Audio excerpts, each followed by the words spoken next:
now being hit with the minimum value plans that the Affordable Care Act allowed for. Next, the clerical workers negotiated a contract with the university and rolled over. They took a plan that was slightly less bad than what the professors had shoved down their throats.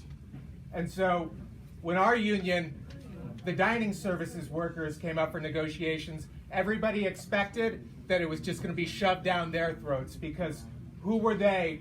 The immigrant workers, the oppressed nationality workers, the people who cleaned the floors and washed the dishes, to say, we're going to get better than the professors got. Well, our members decided they weren't just going to push back those cuts, but they were going to make offensive demands.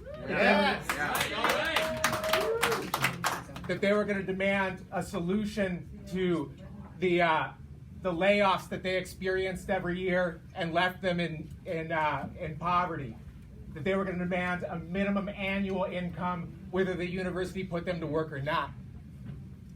Everybody thought we were crazy, and when we went out on strike for 22 days, every one of those days, they told us that we were going to lose. But we kicked that university's fucking ass, and we won.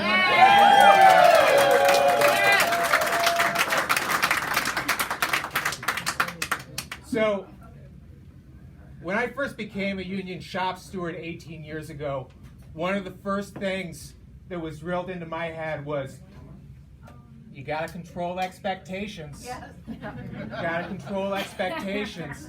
You know, you can't have people getting their expectations too high.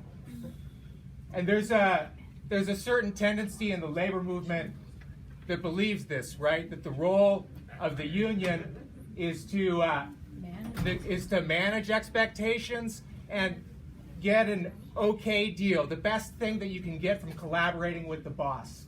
Well, there's another perspective that guided us at Harvard, and that's that the working class has had to fight for everything that it has. It's going to have to fight for everything that it's going to get. And if we have fights that are big enough and demands that are big enough, we can take the whole damn thing.